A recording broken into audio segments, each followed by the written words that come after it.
Bismillahirrahmanirrahim. Hadis 245 nih.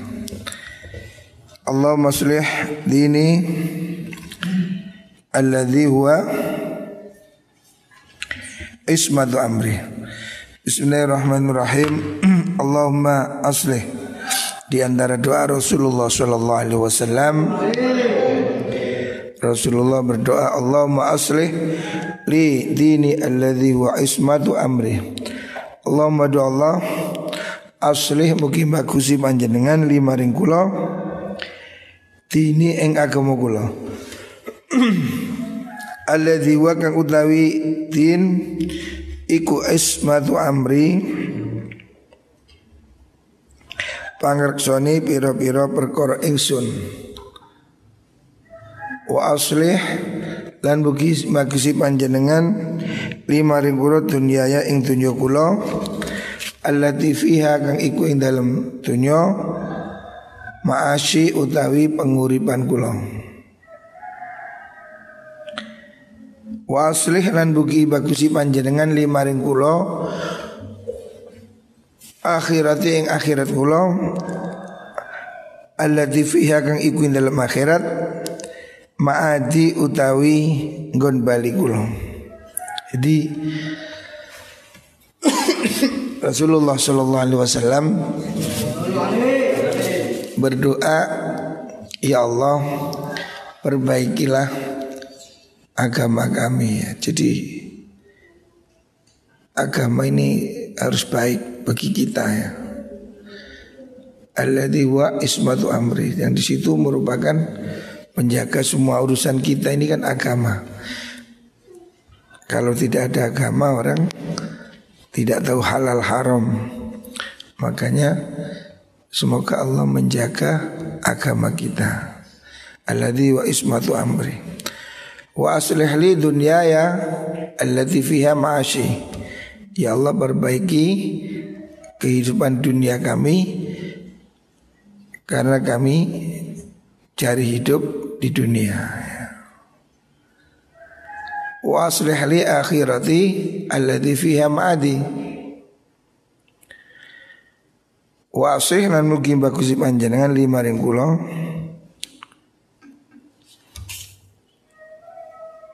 akhirati ing akhirat kula alladhi fiha kang iku ing dalam akhirat ma'adi tenggon bali ingsun. Ya Allah perbaiki akhirat kami karena kami akan kembali ke sana. Waj'alil hayata ziyadatan li fi kulli khair. Waj'al mungkin dadakan panjenengan al hayata ing penguripan, jadikan kehidupan ini ziyadatan tambahan li pada kami, pada saya, fi kulli khairin dalam semua kebaikan, supaya hidup ini berisi semua kebaikan. Waj'alil mauta rahatan li min kulli syarr.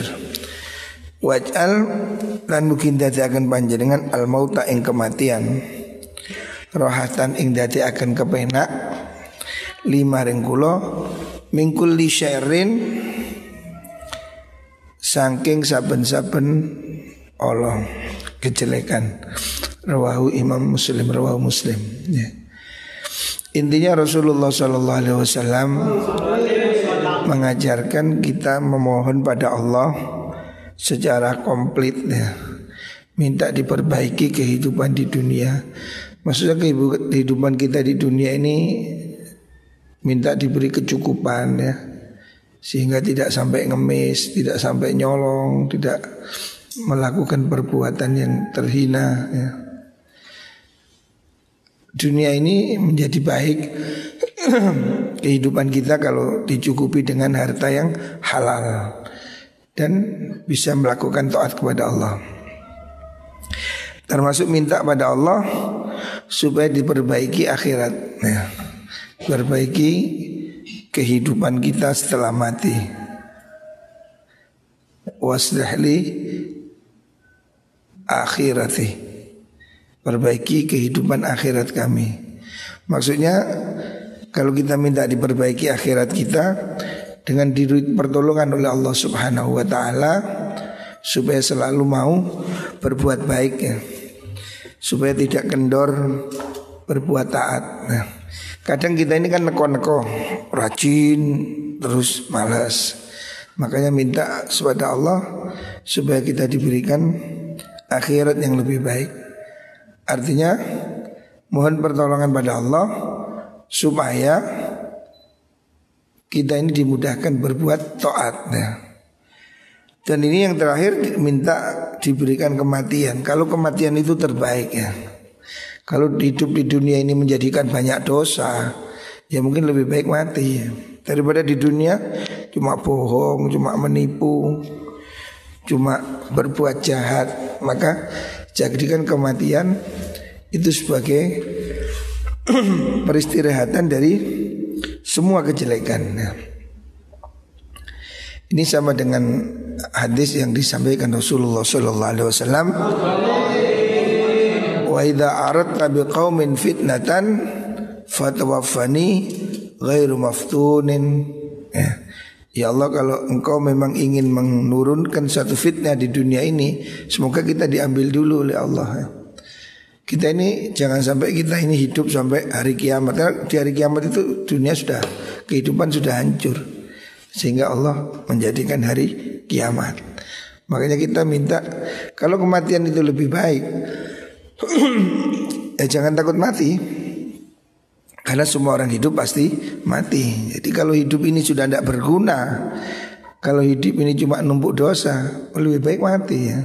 Karena kematian itu mungkin salah satu pintu untuk bertemu Allah Subhanahu wa ta'ala. Orang-orang yang baik tidak takut mati, karena kematian itu pintu bertemu dengan Allah. Makanya Rasulullah SAW minta jadikan kematian itu sebagai istirahat ya. Jadi menyegah dari semua kejelekan. Daripada hidup hanya berbuat jelek, daripada hidup hanya berbuat maksiat, hidup penuh kebohongan, hidup penuh kejahatan, lebih baik mati dia. Bukan berarti minta mati, tapi hendaknya kematian itu menghentikan kejelekan-kejelekan. Rawahu Muslim. Allahumma ij'al hubbaka habbal asya ilayya.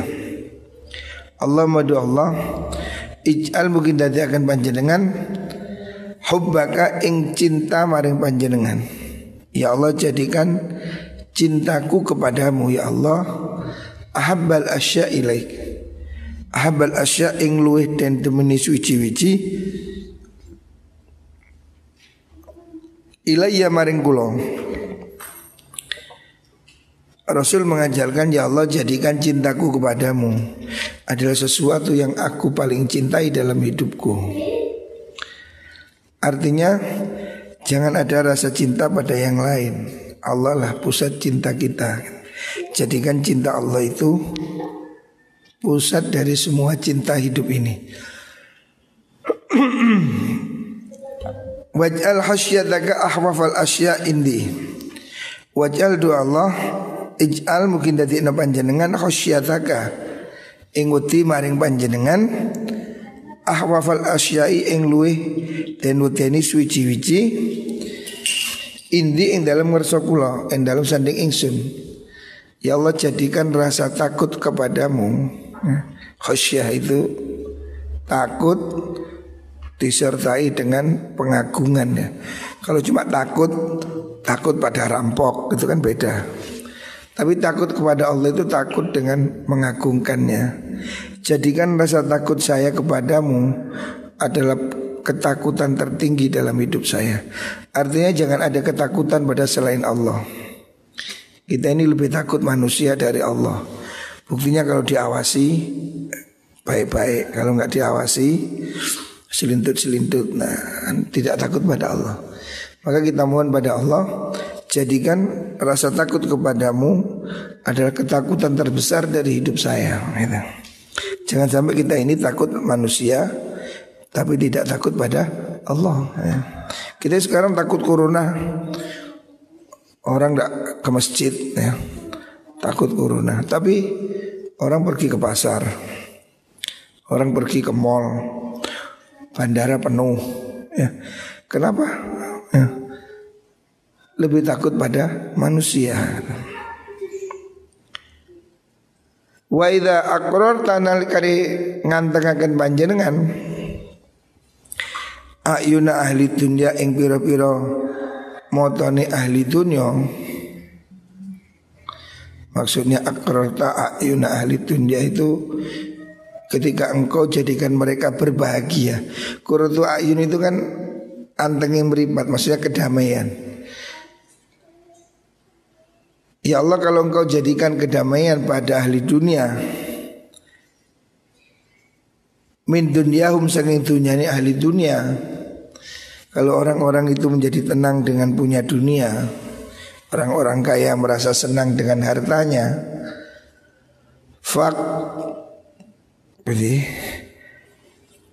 fakrir mugi ngantengaken panjenengan aini ing peninggal kula min ibadatika saking ibadah panjenengan. Kalau orang-orang di dunia ini hatinya tenang ketika dia punya uang, orang-orang di dunia ini mencintai dunianya, maka jadikan saya mencintai ibadahmu. Artinya Rasul mengajarkan supaya kita ini diberikan kebahagiaan, senang dalam beribadah. Sebagaimana orang-orang lain senang dalam rekreasi, orang-orang senang dalam kehidupan mewah. Kita minta diberi oleh Allah rasa senang di mana? Dalam ibadah aja. Rawahu Abu Naim an Haitsam bin Malik. Allah maftah, doa Nabi lagi, Allah maftah masami'a qalbi li dzikrik. Allah madu Allah iftah, mukim buka panjenengan masami'a qalbi ing pira-pira nggon ngrungune ati ingsun li dzikrika maring zikir panjenengan. Ya Allah, jadikan, bukakan, iftah masami'a qalbi pada pendengaran hati kami untuk berzikir kepadamu. Maksudnya kita ingin diberi Allah rasa lezat di dalam zikir gitu loh. Rasa lezat dalam wirid ya. Rasa lezat dalam baca Quran, sehingga kita merasa tenang. Baca Quran tidak kupuh kutu mari ya. Zikir tidak kupuh ingin pergi ya. Jadikan ya Allah di hati kami ini supaya dibuka pintu-pintu hati kami untuk menyenangi zikir kepadamu. Kita ini kan hati ini karena terlalu banyak maksiat, lebih senang dengerin musik daripada mendengarkan Al-Quran. Kamu main game 2 jam kuat, kamu lihat YouTube 2 jam pasti kuat, tapi baca Quran 2 jam mungkin tidak kuat ya. Baca Quran 20 menit udah lama, udah gatel, udah kiyip-kiyip matanya, karena hatinya belum dibuka ya. Sementara orang-orang yang lain yang hatinya dibuka oleh Allah baca Quran berjam-jam tidak capek ya, karena hatinya sudah dibuka ya. Kalau orang sudah hatinya dibuka oleh Allah, dia menjadi senang berzikir katalah. Makanya kita minta dibukakan pada Allah, ya Allah bukakan pendengaran hati kami supaya hati ini menjadi senang mendengarkan Al-Quran, mendengarkan pengajian, mendengarkan wirid, supaya kita tidak alergi. Kadang kita ini kan dengar azan aja marah, wah kepanteran azan. Padahal kalau dangdut sampai budek kamu goyang-goyang. Nah, kenapa kalau azan protes? Nah, karena pendengaran hatimu ditutup oleh Allah. Makanya minta dibukakan pendengaran hati kita, suara hati kita agar senang mendengar zikir Allah. Warzuqni ta'atak, warzuqni mugi paring rezeki panjangan ni ing kula ta'ataka ing taat maring panjenengan. Ya Allah, berikanlah kami rasa taat. Maksudnya untuk selalu ingin berbuat baik ya. Sebab berbuat baik itu bukan dari kita sebetulnya. Kita ini mau ngaji, mau zikir, itu karena diberi pertolongan oleh Allah. Kalau nafsu kita lebih senang yang lain. Berbuat taat ini mesti berat. Berbuat baik ini berat karena nafsu kita tidak suka. Kamu ngaji 1 jam beban, tapi kalau nonton 5 jam, nonton TV, nonton YouTube, tidak jadi beban karena nafsunya suka gitu. Makanya minta pada Allah, ya Allah berikan saya kesukaan taat kepadamu. Wa ta'ata rasulika lan ing taat maring rasul panjenengan, supaya kita diberi hidayah untuk selalu taat pada Rasulullah sallallahu alaihi wasallam. Wa amalan lan ing lakoni bi kita bika kelawan kitab panjenengan. Jadi doa ini diajarkan Rasulullah sallallahu alaihi wasallam. Rasulullah doanya indah-indah ya. Padahal kanjeng Nabi itu manusia sempurna, tapi doanya itu masih minta dibukakan hati, diberi taat untuk bisa mengamalkan. Artinya doa-doa itu sengaja dilakukan oleh Rasulullah SAW supaya kita tirukan gitu. Kalau Nabi sebetulnya sudah nggak perlu ini, Nabi hatinya sudah sejernih-jernihnya. Tapi Nabi berdoa-doa seperti ini dihafal oleh sahabat sampai pada kita hari ini, supaya kita ini ngamalkan ini loh di antara doa yang diajarkan oleh kanjeng Nabi ya. Ini penting ya, doa-doa ini penting, apalagi ini diajarkan oleh Nabi ya. Hendaknya kita bisa mengambil bagaimana salah satu dari doa yang diajarkan Rasulullah sallallahu alaihi wasallam. Rawahu Tabrani an Ali ya. Ini doa ini diriwayatkan dari Sayyidina Ali Amirul Mukminin ya. Suatu saat riwayatnya itu rawinya adalah Imam Haris ya. Al Haris datang menemui Sayyidina Ali karamallahu wajhah setelah Isya. Kemudian dia meminta diajarkan doa yang diajarkan Rasulullah SAW. Jadi Sayyidina Ali mengajarkan doa yang Sayyidina Ali diajari oleh kanjeng Nabi, gitu loh. Jadi Nabi mengajarkan ini pada Sayyidina Ali, Sayyidina Ali menceritakan itu kepada Imam Al-Haris, terus bersambung hingga saat ini pada kita. Artinya dengan kita mengamalkan doa ini, kita mengamalkan apa yang diajarkan Rasulullah SAW. Allahumma altuf bi fi taisiri kulli asir. Allahumma do Allah ultuf mugi melasi panjenengan bi kelawan kula, ya Allah belas kasihalinnya kami fi taisiri kulli asirin ing dalem gampangaken sekabehane perkara kang angel. Jadi sesungguhnya sulit atau tidak sulit itu kan dari Allah. Makanya minta pada Allah, ya Allah mudahkan bagi kami untuk memudahkan sesuatu yang sulit. Karena kalau sesulit apapun, kalau dimudahkan oleh Allah, tidak ada yang sulit ya. Kehidupan ini memang ya selalu sulit. Sejak dulu sampai sekarang ya tidak ada kehidupan yang tidak sulit ya. Semua orang mengalami kesulitan masing-masing. Tetapi kalau sudah dimudahkan oleh Allah, ya jadi mudah ya. Ujian ini kan tidak ada yang lebih ringan. Kamu dulu ujian SD, sulit apa enggak? Sulit lah. Naik SMP apa ujiannya lebih murah, lebih mudah? Lebih sulit lagi. tamat SMA apa ujiannya lebih mudah? Lebih sulit lagi ya. Jadi ujiannya akan selalu tambah sulit, tambah sulit, tambah sulit. Memang tingkatan semakin tinggi ya ujiannya semakin tinggi. Ujian anak TK hanya nyanyi.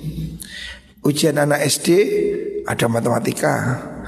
Ujian anak SMP ada kimia apa, fisika apa ya. Ujian hidup ini akan semakin sulit ya. Jadi kita tidak bisa minta pada Allah berikan ujian yang ringan. Yaitu sama dengan kamu minta sekolah TK lagi. Kalau kamu kepingin yang ringan ya lereno SMK, balik TK nyanyi ngono enteng guys. Tidak mungkin kita ujian ini akan lebih mudah, pasti lebih sulit. Tapi kita minta diberikan pada Allah untuk bisa mengatasi kesulitan itu gitu loh. Karena kalau kamu minta ya Allah berikan ujian yang mudah-mudah aja, ya sama dengan kamu ingin sekolah TK terus, ujiannya mudah terus. Kalau kamu tidak mengalami ujian yang lebih tinggi, kelasmu tidak lebih tinggi ya. Makanya yang diminta kepada Allah memudahkan apa yang sulit ya. Karena kehidupan ini ya pasti semakin sulit. Orang semakin tinggi, tantangannya semakin berat ya. Layang-layang semakin tinggi, anginnya semakin kencang. Kalau nggak pakai angin dia nggak naik ya. Justru karena angin itulah layang-layang bisa terbang tinggi. Lah kalau ada layang-layang nggak mau angin, ya gak miber ya. Jadi orang-orang tangguh itu seperti layang-layang, diterpa angin membuat dia semakin tinggi. Jadi kalau kamu kepingin hidup yang tanpa cobaan, ya sama dengan kamu hidup di TK aja sudah, nggak pakai ujian. Sampai umur 50 tahun sekolahnya TK terus ya. Ya hidup ini pasti ada tantangan ya. Semuanya mesti mempunyai tantangan sendiri gitu loh. Yang namanya kodok itu selalu berdoa semoga tidak ada ular, karena kodok dimakan ular. Ular mungkin berdoa jangan ada manusia, karena ular dikepuki oleh manusia gitu. Jadi semuanya mintanya begitu. Ya tapi apa nggak ada ular, nggak ada kodok, ya tetap ada. Jentik-jentik nyamuk itu mungkin berdoa pada Allah semoga tidak ada kodok, karena dimakan oleh kodok. Lah kodok berdoa jangan ada ular, karena dimakan ular. Ular berdoa jangan ada manusia, karena dia dimakan manusia. Itu mata rantainya. Ini tidak ada kehidupan yang mudah. Kalaupun sulit itu iya, tapi bukan berarti tidak mungkin. Tidak ada yang mudah, tapi bukan berarti tidak mungkin. Sulit iya, tapi semuanya mungkin ya. Dan Allah menjanjikan inna ma'al usri yusra. Kehidupan ini ada sulit, ada mudah. Tapi Allah menjamin inna ma'al usri yusra. Setiap kesulitan pasti ada kemudahan gitu loh. Fa inna taysira kulli asir, seduning gampangaken saben-saben perkara kang angel. Alaika ingatasi pandangan iku yasirun kang gampang. Kalau Allah mudahkan, yang sulit jadi gampang. Jadi nggak ada memang yang nggak sulit. Tapi sulit pun kalau dimudahkan Allah ya pasti gampang. Matematika itu ya sulit ya. Pelajaran yang paling kita nggak suka ya Pak, matematika. Makin tekun makin nggak karu-karuan, tambah repot ya. Tapi apakah terus nggak bisa diatasi? Ya bisa, ya memang perlu tekun gitu. Tapi ya memang kesulitan itu yang buat kita pintar gitu. Pelajaran matematika ini selalu lebih sulit dari sejarah. Oh iya betul, sejarah gampang, perang Diponegoro gampang. Karena menghitung masa depan ini jauh lebih sulit daripada mengingat masa lalu gitu. Jadi matematika ini harus selalu lebih sulit. Wa as'alukal yusra wal mu'afah fid dunya wal akhirah. Wa as'aluka lan nyuwun ingsun ka ing panjenengan nyuwun al yusra ing gampang, mudahkan gitu. Jadi walaupun sulit, mudahkan bagi kami. Bukan tidak ada kesulitan, kesulitan selalu ada. Tapi minta Allah memudahkannya. Kita punya kekuatan untuk melewatinya. Hari ini ada corona Ya ini tantangan, ini sulit. Tapi apa kita mau menyerah? Coba bayangkan seandainya corona ini tidak ketemu vaksinnya, ya. Kan virus ini teorinya kan bisa disembuhkan kalau ada vaksin. Lah vaksinnya kapan ketemu? Kan ada dua kemungkinan. Mungkin akan ditemukan entah tahun depan, entah bulan depan, atau mungkin vaksinnya tidak ditemukan. Ya seperti penyakit AIDS, HIV AIDS sampai hari ini kan belum ada obatnya. Ya. Jadi satu penyakit itu mungkin tidak ada obatnya. Seperti AIDS itu sampai hari ini kan belum ada obat yang bisa diklaim cesplong gitu. Ya ada, hanya kekebalan tubuh ini itu. Nah, corona hari ini bisa jadi ya mungkin tidak ketemu obatnya, atau ketemu tapi tidak sekarang, 18 bulan lagi. Lalu kalau seandainya vaksin ini akan ketemu tahun 2021, apakah setahun ini kita mau dikurung terus kayak ini? Nggak kemana-mana, nggak salaman, nggak ini, nggak jumatan, nggak terawih. Apa terus hidup ini akan terus dikurung oleh ketakutan corona ini? Hah? Ya tidak mungkin. Sampai berapa lama orang kuat PSBB ini? Sampai berapa? Ini saya kira sambat-sambat dong kan. Orang-orang yang tidak punya kerjaan ya kita yang punya tabungan lumayan lah. Lah kalau orang kerjanya becak, nguli, nukang, tidak boleh kerja, makan apa? Oh pemerintah kasih bantuan 600.000. 600.000 lo cukup ke opo? Berasnya aja 12.000. Teori ini sulit ya. Kalau kita tidak berdamai dengan corona ini, yang kita hidup dalam ketakutan. Jadi kalau menurut saya ya sudah, kita harus siap sudah dengan apapun resikonya. Karena tidak mungkin rakyat ini mau dikurung setahun. Apa mau? Gak sekolah setahun, gak nang pasar setahun, gak lapo-lapo setahun, gak nang masjid setahun. Ya hancur kehidupan ini, tidak berputar rodanya ya. Makanya kita minta diberi pada Allah ya kemudahan dari ini. Solusinya apa? Sebetulnya solusinya sudah ada. Apa? Ya kita harus siap dengan new era ini, era baru ini. Apa? Ya kan sudah ditemukan. Oh ini penyebarannya lewat droplet, batuk. Maka kita harus selalu pakai masker. Ya itu caranya. Ya sudah, memang itu masalahnya. Oh kita harus bawa sanitizer. Ya udah, kita kemana-mana harus bawa sanitizer untuk membunuh kuman. Oh karena penularan itu lewat tangan. Ya sementara ini gak usah salaman. Ya tidak apa-apa toh, ya kan? Ini kita bersahabat dengan corona. Gak mungkin kita terus lari terus, gak mungkin. Ya ini yang harus dilakukan. Saya ngenangan tadi malam itu, sampai kapan kita ini seperti ini, gak normal ini. Hari ini sampai kita ketakutan gak terima tamu. Pintu depan kita, gerbang kita gembok. Wis pirang wulan iku digembok. Masa kita digembok setahun. Tak pikir-pikir tadi wong gendeng kabeh maring ini. Gak berani ketemu orang, gak berani pergi ke masjid, gak berani kumpulan. Itu sampai kapan? Sampai kapan gitu. Saya kira sudah harus ada pikiran waras hari ini. Saya di malam tertarik ada tulisannya Bu Fadilah, Menteri Kesehatan yang lalu itu. Bu Fadilah bilang sudah Pak Jokowi tiup trompet, tiup peluit, siap kita. Hadapi aja sudah. Karena tidak mungkin masyarakat kita ini kita kurung terus, tidak mungkin. Sampai kapan selesainya? Jakarta sudah dikurung sudah berapa minggu, apa selesai urusannya? Nggak selesai juga kok.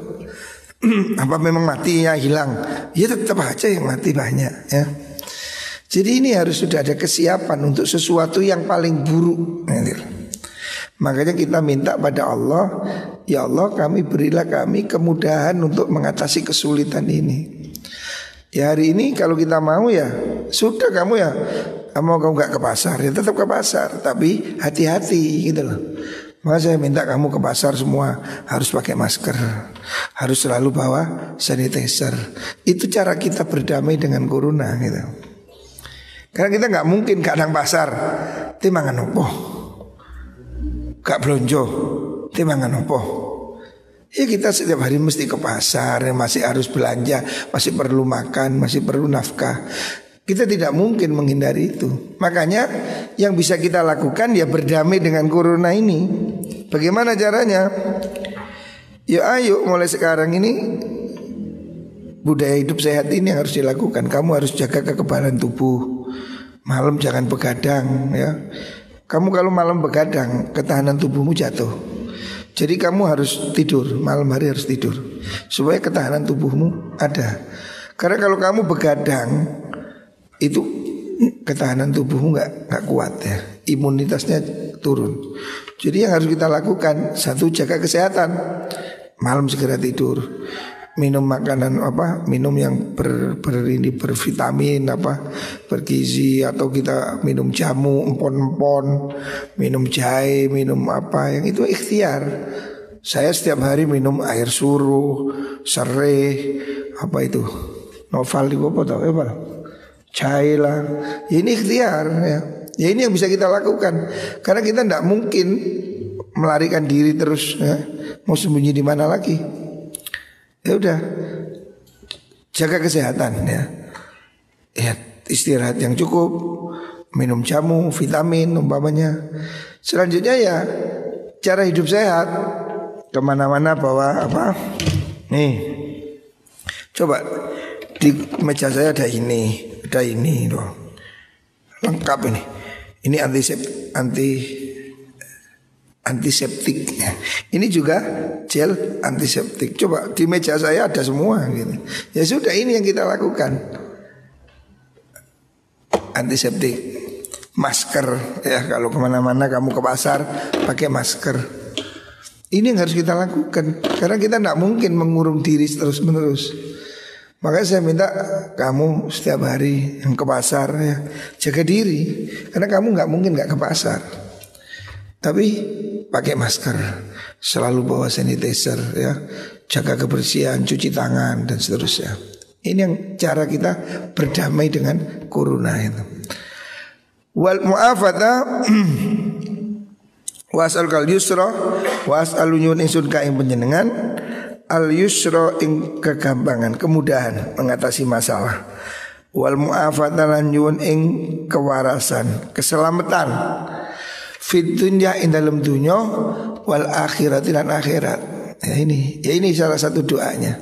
Ya Allah, Allahumma altuf bi fi taisiri kulli asir. Ya Allah, kasihani kami untuk memudahkan semua yang sulit. Situasi corona ini kan situasi yang sulit, nggak ada artinya uang. Buktinya menteri-menteri kena, orang kaya kena, dokter kena. Ini sulit ya. Hanya Allah yang bisa melindungi kita ya.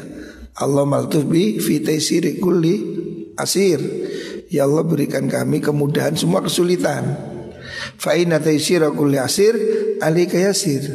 Sesungguhnya memudahkan sesuatu yang sulit bagimu ya Allah itu mudah. Kalau Allah mudahkan pasti mudah. Wa as'alukal yusra. Kami mohon diberi kemudahan dalam hidup ini. Wal mu'afatah ya. Wal mu'afatah ing kewarasan atau keselamatan. Fit dunya ing dalam dunya. Wal akhiratilan akhirat. Maksudnya kewarafat di dunia akhirat ini kita mohon pada Allah supaya kita ini diselamatkan dari permusuhan, persengketaan, perselisihan ya di dunia ataupun di akhirat, sehingga kita tidak punya musuh di akhirat, kita selesai urusannya gitu. Rawahu Tabrani. Allahumma aghnini bil ilmi wa zayyinni bil hilmi. Doa Nabi selanjutnya, Allahumma doa Allah aghnini mugi nyugihaken panjenengan ni ing kula bil ilmi kelawan ilmu. Ya Allah, berilah kami kaya hati ya Allah. Kita ini bil ilmu, kaya dengan ilmu ya. Karena kita ini ke akhirat ini kan tidak ada jalan lain ya kecuali dengan ilmu. Ilmu dan ibadah ini esensi dari hidup ya. Makanya kita minta pada Allah, Allahumma aghnini bil ilmi. Ya Allah, berikan kami kekayaan dengan ilmu. Karena dengan ilmu ini hidup jadi mudah ya. Apapun kesulitan kalau kita tahu caranya kan gampang. Dulu saya ini kesulitan pertama dulu zaman ada kerating deng buka botol wangel, buka kena. Setelah tahu caranya, oh ditekan, yuk gampang. Nah, ini sesuatu sulit itu kalau kita tidak tahu. Kalau kita tahu mudah. Makanya mohon pada Allah berikan kami kekayaan dengan ilmu ya. Ilmu ini untuk agar kita beribadah kan perlu ilmu. Karena Tuhan tidak bisa disembah dengan bodoh. Sholat perlu ilmu ya. Ibadah perlu ilmu. Maka berilah kami kekayaan ilmu ya. Wa zayyinni bil hilmi, wa zayyinni lan mugi maes-maesi panjenengan ni ing kula bil hilmi kelawan aris bijak. Ya Allah hiasi akhlak kami dengan bijak supaya kita ini jadi orang yang tidak ngamuan, tidak emosional ya, tidak suka bertengkar. Itu kan perlu kebijakan ya. Al-hilmu itu di atasnya sabar. Makanya Nabi mengatakan kadal halim ayyakuna nabiyan. Orang yang bijak itu di atasnya sabar. Itu nabi, hampir jadi nabi. Karena semua nabi itu pasti punya kebijaksanaan ya. Wakrimni bittaqwa, wakrim lan mugi mulia akan panjenengan ni ing kula bittaqwa kelawan takwa. Kenapa minta kita dimuliakan dengan takwa? Sebab takwa inilah puncak dari semua kebaikan. Semua kebahagiaan, semua kebaikan di dunia ini ya bermula dari takwa. Puasa pun tujuannya la'allakum tattaqun ya. Makanya kita minta pada Allah, diajarkan oleh Nabi, akrimni bittaqwa, muliakan hidup kami dengan takwa. Karena seandainya kita ini seumur hidup berbuat baik ya, tapi tidak ada takwa, yang gak ada gunanya. Karena Allah mengatakan innama yataqabbalullahu minal muttaqin. Allah hanya menerima amal dari orang yang bertakwa. Ini susah payah berbuat baik, tidak ada takwa, tidak ada gunanya. Makanya Allah, Nabi mengajarkan, minta ya Allah muliakan hidup kami dengan takwa. Wajammilni bil afiyah. Wajammilni mugi bagusi panjenengan ni ing kula bil afiyati kelawan kewarasan. Orang ini kalau waras, kalau sehat, maka hidupnya jadi indah ya. Walaupun punya duit kalau nggak sehat indah. Kalau punya duit pun kalau nggak sehat kan nggak ada artinya. Makanya kita minta pada Allah, ya perbaiki kami ya, indahkan hidup ini dengan sehat. Karena sehat ini lebih penting. Orang pinter sekalipun tapi nggak sehat kan nggak bisa apa-apa. Ada orang pinter ya, walim wis apal Quran tapi stroke kan nggak ada gunanya. Mau apa dia? Ada orang bos pinter, cerdas luar biasa, tapi dia dikurung di rumah sakit, kena COVID, ya tidak ada gunanya. Makanya sehat ini penting ya, sehat ini sangat penting. Makanya mohonlah kita pada Allah, wajamilni bil afiyah. Ya Allah bagus hidup kami dengan kesehatan ya. Jadi kita mohon Allah berikan kita semua kesehatan. Rawahu Ibnu Najjar an Ibnu Umar. Allahumma inni a'udzubika min khalilin makirin. Ini doa Nabi lagi. Allahumma do Allah inni sedengsun iku a'udzu nyuwun kabawreksa ingsun. Ya Allah kamu minta perlindungan bika kelawan panjenengan min khalilin saking kekasih makirin kang apa? Makirin itu penipu itu. Ya Allah jauhkan kami dari kekasih yang pengkhianat gitu. Makirin itu tukang apa? Orang yang melakukan tipu daya. Orang yang kelihatan baik di depan kita tapi di belakangnya dia curang gitu. Kan bahaya ini kalau punya kekasih tapi curang, selingkuh umpamanya ya. Maka mintalah pada Allah kita, ya Allah, inna a'udzubika min khalilin makirin. Jauhkan kami dari kekasih yang penipu. Maksudnya yang kelihatannya baik ya, zahirnya menunjukkan senang sama kita, zahirnya kayaknya cinta, tapi di dalam batinnya dia penipu, curang ya, berkhianat. Nah itu. Aina hutarayani wa qalbuhu yar'ani. Ini orang yang bahaya yang seperti ini. Aina utai meripat lurune Khalil iku tarayani ningali sapa aina nini ing kula, tapi wa qalbuhu utawi atine wong Khalil iku yar'ani ngrekso, mesti nginjen-nginjen ni ing kula. Jauhkan kita ini dari kekasih yang pengkhianat. Teman pengkhianat itu harus kita jauhi. Karena apa? Dia itu zahirnya itu baik. Kalau kelihatan kita baik-baik aja, senyum-senyum, rajin, tapi di belakangnya mecoca-mecoco, ngapusi, menipu. Wah ini penyakit berat ini. Bayangkan kalau itu jadi istri. Waduh, kamu pergi, dia ngompreng. Wah hancur lah itu. Makanya minta jauhkan kami ya Allah dari kekasih yang pengkhianat ya. Bisa kekasih istri ataupun teman yang dia itu pengkhianat, penipu. Aina utarayani, matanya seakan-akan melihat pada kita. Maksudnya matanya melihat kita kayaknya Cina-Cina aja gitu loh.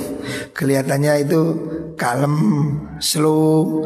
Kalau kita lihat ya baik-baik ya. Tapi wa qalbuhu yar'ani, tapi hatinya ini penuh kebencian ya. Dia itu selalu mengambil kesempatan. Hatinya selalu ingin kalau ada kesempatan nyolong ya nyolong. Kalau ada kesempatan nipu ya nipu. Kalau ada kesempatan bohong ya bohong ya. Orang yang pengkhianat kan begitu. Kalau di depan kita baik-baik, senyum-senyum, tunduk, tapi di belakangnya hatinya penuh tipu daya. Nah ini pengkhianat begini nih, semoga dijauhkan dari hidup kita. Bahaya deh kalau orang punya itu. Seperti teman tapi di belakangnya menusuk ya. Kita ini ditusuk orang itu sakit, tapi lebih sakit lagi kalau setelah kita toleh yang menusuk itu orang yang kita cintai. Itu lebih menyakitkan lagi itu. Sangat menyakitkan. Pohon-pohon itu merasa sakit ketika ditebang, dibecok. Dan yang lebih sakit apa? Ketika dia melihat kapaknya itu, gagangnya terbuat dari ranting pohon itu. Nah, gitu. Artinya bagian dari dirinya telah melukainya gitu. Jadi orang itu ditusuk itu sakit, tapi akan lebih sakit ketika kita menoleh yang menusuk itu orang yang kita percayai. Itu akan sangat menyakitkan. Wa in ra'a sayyi'atan adza'ah ya. In ra'a hasanatan dafa'ah.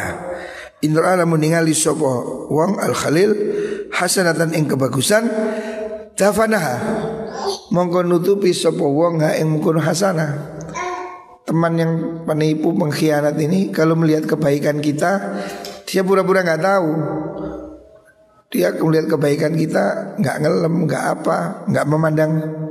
Tapi wa in ra'a sayiatan, kalau ada yang jelek dia lihat, adza'ah, mongko nyebarakan masyurakan sapa wong ha ing mengkono sayi'ah. Jadi teman yang busuk itu teman yang kalau melihat kebaikan kita dia ndak ngereken, ndak ngakoni, seakan-akan dia biasa gitu itu. Tapi kalau melihat kejelekan diumumno sak pasar di mana-mana ya. Ini kadang ya, bahkan ini terkadang terjadi pada suami istri begitu itu. Kalau lihat suaminya baik, gak dilem ya, ini wajib wong lanang ngono. Suaminya giat, rajin bekerja, beri nafkah, gak dilem dianggap itu biasa ya. Tapi satu kesalahan suaminya satu kali diumum nang dindi, wah buaya darat itulah, bajingan lah. Baiknya tidak kelihatan, hanya jeleknya yang dilihat. Nah ini teman pengkhianat. Nah itu kekasih busuk.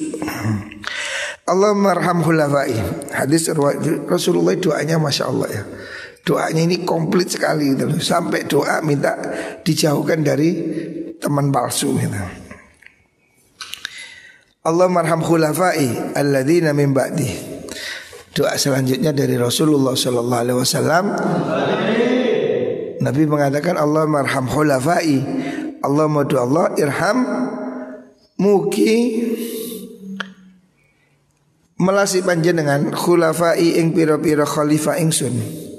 Alladzina rupane wong akeh ba'di kang teko ing dalem sausi ingsun. Ya. Jadi ini hadis ini riwayatnya Sayyidina Ali ya dari Ibnu Abbas. Suatu saat Rasulullah sallallahu alaihi wasallam itu keluar dari rumahnya. Kharaj yauman minal hujrah asy-syarifah. Rasulullah keluar dari dalamnya. Waqala Allahumma arham khulafai. Nabi tiba-tiba keluar dari rumah, Nabi berdoa, Allahumma arham khulafai. Ya Allah, belas kasihlah para khalifah saya. Maksudnya siapa? Sahabat bertanya, man khulafauka? Khalifahmu itu siapa Nabi? Bukan khalifah HTI ini loh, lain itu. Khalifah artinya orang yang meneruskan perjuangan Nabi. Siapa khalifahmu Nabi? Nabi menjawab, khulafai alladzina min ba'di. Khalifahku itu orang-orang yang akan datang setelah saya. Alladzina rupane wong akeh yaruna kang padha ngriwayataken sapa alladzina ngriwayataken hadis ing pira-pira hadis ingsun. Orang-orang nanti di zaman akhir termasuk kita-kita ini yang tidak pernah ketemu Nabi tapi akan meriwayatkan hadis-hadisnya Nabi. Yang sedang kita baca ini kan hadis ya, apa yang diucapkan Nabi. Wa sunnati lan sunnah ingsun. Jadi kita-kita inilah khalifah ya. InsyaAllah kita termasuk orang yang didoakan Kanjeng Nabi. Nabi mengatakan ya Allah belas kasih mereka para khalifahku. Siapa itu Nabi? Orang-orang yang nanti akhir zaman datang, dia meriwayatkan hadis-hadis saya. Nah, ini termasuk salah satu dari keunggulan kita belajar ilmu hadis. Kita mengaji hadis seperti saat ini adalah mengamalkan hadis ini. Allah akan merahmati orang-orang yang menjadi khalifah Rasulullah SAW. Maksudnya bukan khalifah presiden ya, bukan HTI itu bukan, itu kan orang mimpi. HTI ini orang mimpi yang turune ke angleran, berharap di dunia hanya ada satu presiden. Terus piye coba? Pernah datang HTI ke rumah saya, khalifah. Saya bilang gak perlu dalil lah, khalifahnya siapa? Coba bayangkan, satu dunia hanya satu khalifah. Wis keduren desa wis Kecamatan Bulu Lawang ada 14 desa. Bisa enggak disatukan satu kepala desa? Sing liyane dipecat pek situ tok. Mau enggak yang lain? Ya gak gelem kok nyimut menung petinggi oleh bengkok dadak kate popek dhewe. Lah bayangkan atau bupati Jawa Timur ada 40 kabupaten. Boleh enggak semua kabupaten dirangkep oleh satu orang, satu bupati, maha bupati? Yo gak gelem liyane. Rezeki entek kabeh. Lah wis kate ngipi sak donya satu khalifah. Yo keduren nek ngipinya. Ngimpi yo sak kecamatan siji petinggi ngene lho wis. Wis dianggap gendeng yo. Enggak bisa lah. Ya, khalifah itu mau dimulai dari mana gitu loh. Itu mimpi yang terlalu tinggi. Ya jarno, makanya saya biar hati itu jangan dipendung-pendung, kasihan orang mimpi kok pendung jarno kok ngelilir. Kasihan orang mimpi kok gak boleh. Itu kan orang mimpi nostalgia masa lalu ini. Jangan dikepuki, kasihan. Bangunkan aja ya. Mimpinya terlalu dalam. Wa yu'allimunah nas wa sunnati lan sunnah ingsun wa yu'allimunaha lan podo mulangaken sapa khulafa ha ing ahadis annasa ing menungso ya. Jadi orang-orang di zaman akhir ya termasuk kita yang masih mau mengajarkan hadis, belajar hadis, belajar dari apa yang diucapkan dari Rasulullah SAW ya. Maksudnya bukan hanya ucapan, bisa ucapan Nabi, pekerjaan Nabi, atau takrirnya Nabi ya. Kan sunnah itu bisa kaulan, au fi'lan, au takriran ya. Sunnah itu jalan ya. Yang mana semua itu dilakukan oleh Rasulullah Sallallahu Alaihi Wasallam. Orang-orang yang nanti mengajarkan sunnah-sunnah itu adalah khalifah-khalifah Nabi. Mereka adalah pengganti-pengganti, penerus-penerus Nabi. Ya kita ini ya, insya Allah termasuk khalifahnya Rasulullah Sallallahu Alaihi Wasallam. Rawahu Tabrani. Jadi gak usah bikin negara, ngajarkan hadis ini kita sudah khalifah itu. Wallahu a'lam.